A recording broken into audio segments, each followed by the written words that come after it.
My name is Mitch O'Farrell. I'm council member here in the 13th District. Honored and privileged to represent this neighborhood, this area, this district. And I want to thank Carrie Cecil for organizing this vigil this evening, this very important moment that we're having. And I want to thank Carrie for really stepping up to the plate. And I want to thank everyone for coming tonight and standing with us in solidarity in relation to this horrible crime against this very vulnerable woman who did not deserve to die this way. So we're here tonight in solidarity, as I mentioned, and I want to thank all of you for coming. I also want to acknowledge Lieutenant Leong from the LAPD. Lieutenant, thank you so much for being here. I also want to acknowledge representatives from the LGBT Los Angeles Center. Thank you for attending and being here tonight and being part of this organization. So Carrie Cecil, folks.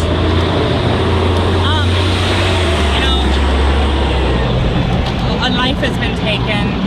A young person was brutally murdered, who happens to be of trans experience. And I think it's very important for us to come together as a community and let them know that we're not just gonna let them, keep killing us off systematically all over the world. We have had so many transgender women and men murdered. And here it is, right in our backyard. Many of us live in this area, and it's hard to feel safe with these people going around killing, people. And I just want to thank each and every single one of you for coming and standing in solidarity. And I think it's really important that maybe we take a moment of silence.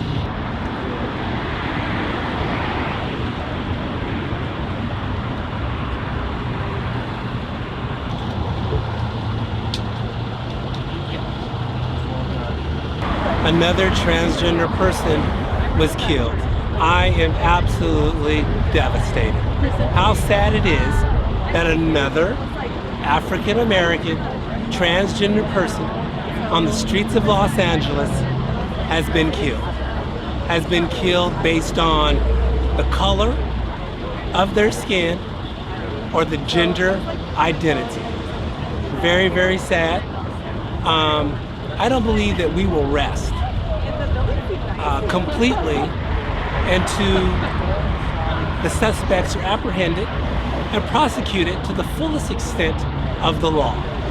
I'm here at this vigil for this transgendered woman who lost her life late last night, and I'm standing in solidarity with all those gathered to mark this solemn occasion and raise the awareness that we need to move past the indifference in society about the transgender community and really take a stand that this kind of brutality is not to be tolerated anywhere in society, and to also raise the awareness to the general public with all the media that's here to help apprehend cowards who did this to this woman. And it's a blessing that it's caught on video because we can identify the suspects that way. So we need to bring them to justice.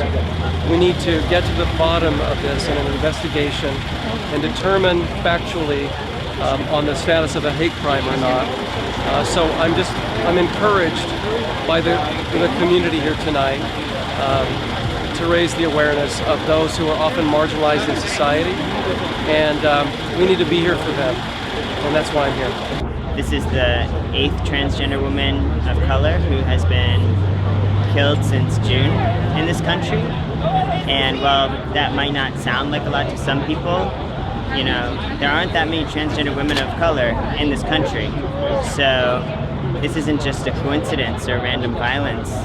It's a trend and it's an epidemic, and it's really on all of us as community members to make sure that we're supporting our transgender brothers and sisters, that we're speaking out, that we're educating when we have the opportunity to do so, and that we're not silent, because when we're silent, we're part of the problem. This is something that's starting to happen in our communities regularly, and it's always targeted toward African American transgender women, and it's becoming a big problem. The main problem that we're having is there's not enough people out here advocating for the transgender people who are being murdered.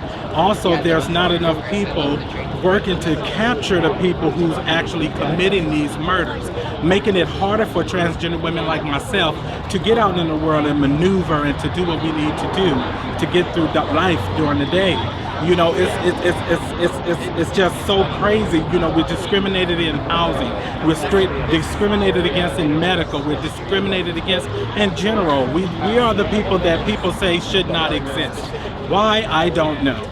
So that's just my take on what has been taking place here tonight, and just it's continuing to happen, and it just needs to stop. And I don't know, I don't know what's up with Hollywood, because it seems like, I'm not expert or anything on this stuff, but it seems like most of us who have been murdered the last 2 years have been in different parts of Hollywood and a few other places.